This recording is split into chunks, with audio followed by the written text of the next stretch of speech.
The letter wasn't meant for him. Yet when the world's loneliest billionaire unfolded the crumpled envelope and read the first line, "Dear Santa, please send me a dad," something inside him shattered. The snowstorm had buried Manhattan in white silence the night Ethan Hale's life changed. He had stayed late in his penthouse office, again, pretending that another 12-hour workday made the loneliness less obvious. Billionaires weren't supposed to feel empty, at least not on paper. But when the world slept, Ethan's wealth only made the echo in his apartment louder. He had been signing holiday donation checks when his assistant accidentally dropped an entire stack of letters into his office. They were part of the charity's Letters to Santa program, letters written by children that the organization tried to fulfill through donors. Ethan wasn't supposed to read them, but the smallest one slid across the floor, stopping at his foot like it had chosen him. A pink envelope, sticker stars, child handwriting. He opened it. "Dear Santa, please send me a dad. Not a toy dad, a real one. My mom cries when she thinks I'm asleep. I try to be good but I can't fix it. Maybe you can. Love. MIA. Age 7. Ethan froze. For reasons he couldn't explain, the words pulled him back 25 years. To a little boy staring out the window on Christmas morning, waiting for parents who never came back from the fight that ended their marriage. He remembered telling himself that if he became rich enough, important enough, no one would ever leave him. He'd kept the promise, and still ended up alone. He read the letter again. Slower. Every sentence felt like a hand reaching into his chest. He didn't even notice his assistant re-enter the room until she cleared her throat. "Sir, the letters. Find out where this one came from," he said quietly. "Mr. Hale, we usually donate gifts anonymously. Reaching out personally. Just find her," he repeated.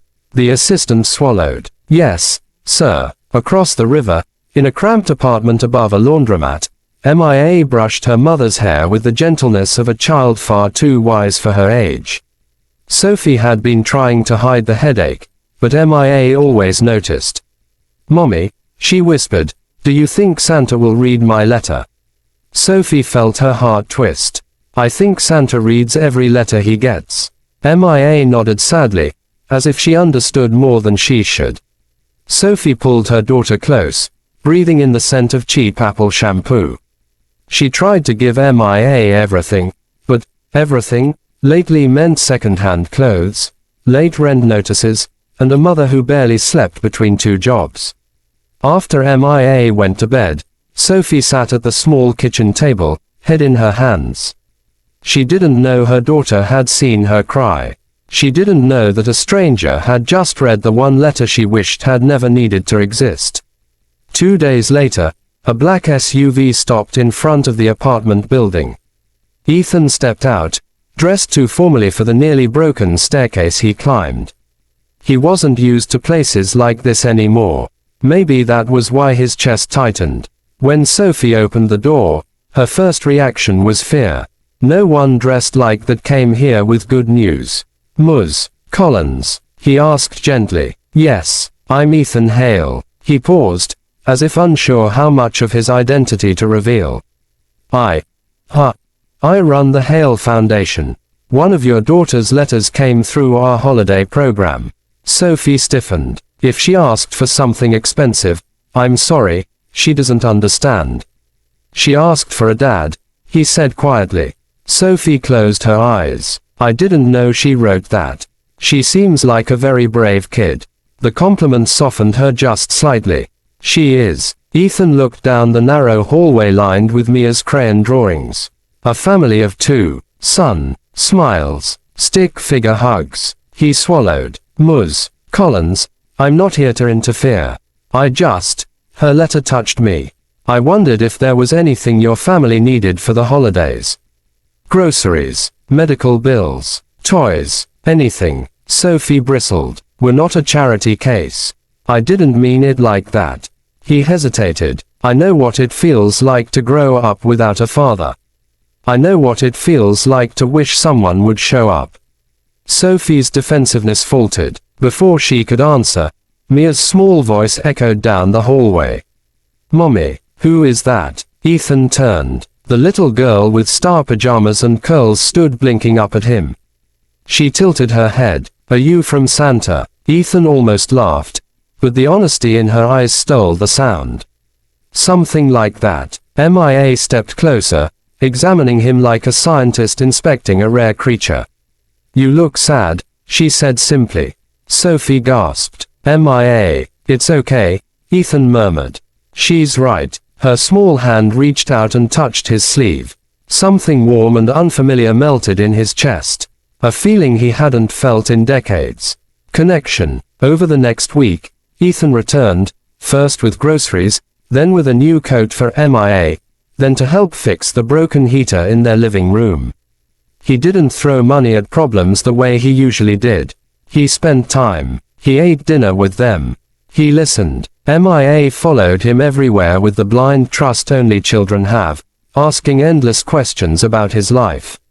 He answered all of them, except the ones about why he didn't have a family. Sophie watched quietly. The more she saw him with Mia, the more she wondered how a man with so much could look so lost. One night, after Mia fell asleep on Ethan's shoulder during a Christmas movie, Sophie whispered, "She's gotten attached."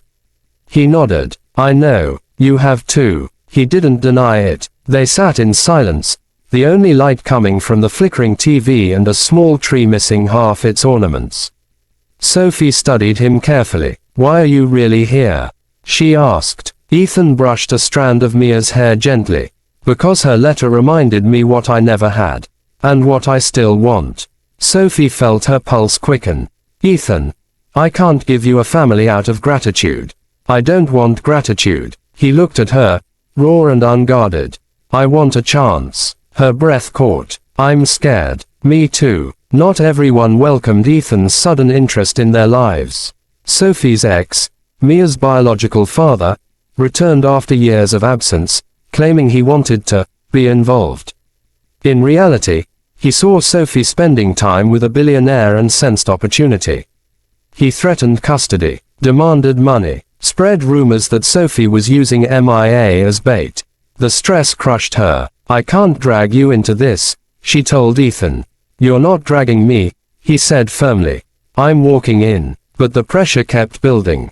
Legal threats, court letters, nightmares. Sophie didn't want Mia trapped between two worlds, one unstable, one terrifyingly powerful. She tried to push Ethan away. "We come from different planets.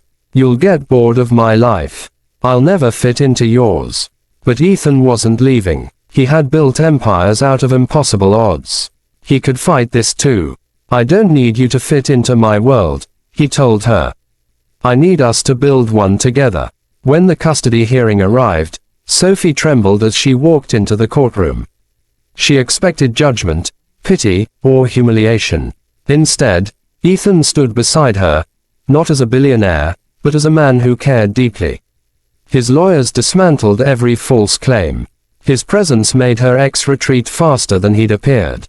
After the ruling in Sophie's favor, she broke down in the hallway. Ethan caught her before she hit the ground. "I'm sorry," she whispered. "I didn't mean for any of this to happen." "I'm not sorry," he replied. "I found something worth fighting for." Christmas Eve arrived quietly. Soft snow, warm lights, a small apartment that suddenly felt too full of hope. Mia sat on the couch, swinging her legs, waiting for Ethan. He had promised he'd be there to decorate gingerbread houses. When he knocked, she sprinted to the door and almost tackled his legs. "You came. I told Mommy Santa wouldn't let you be late." Ethan laughed and lifted her into his arms. Couldn't miss it. They baked, they sang, they built the world's most crooked gingerbread village. Sophie watched them, heart swelling with something she had forbidden herself to feel. Love. When Mia went to bed, Ethan lingered by the door. He hesitated, then pulled out a small red envelope. "I brought you something," he said softly. Sophie frowned. "Ethan, we talked about gifts. It's not money." Curious, she opened it. Inside was a simple handwritten note. "I don't know what a family looks like, But I want to learn. If you'll let me. Ethan. Sophie felt tears spill before she could stop them. She stepped forward, touching his cheek with trembling fingers. Stay, she whispered. He stayed. Over the next months, their lives intertwined in ways none of them expected. Ethan learned to cook more than takeout. Sophie learned to trust someone again. Mia learned what it felt like to have someone show up to every school project, every dance recital, every moment. He wasn't her dad, not yet. But he earned the title, piece by piece. One night in early spring, Mia climbed into his lap with a stack of drawings. This one is you, she said, pointing to a tall figure. This is mommy, and this is me. He smiled. Looks perfect. Mia hesitated, then added carefully, this is us as a family. Ethan froze. The word echoed inside him like a bell rung in a long empty room. Mia, he whispered. She looked up, waiting for rejection. Ethan hugged her tightly. I'd like that very much.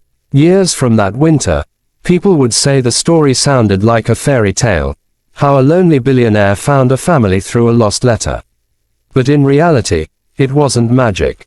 It was choice. It was vulnerability. It was two broken adults learning to let love back in and a little girl who believed in miracles long before the grown-ups did. And every Christmas, Ethan framed the letter that started it all. Dear Santa, please send me a dad. He didn't know whether Santa ever received it. But he did. And it changed everything.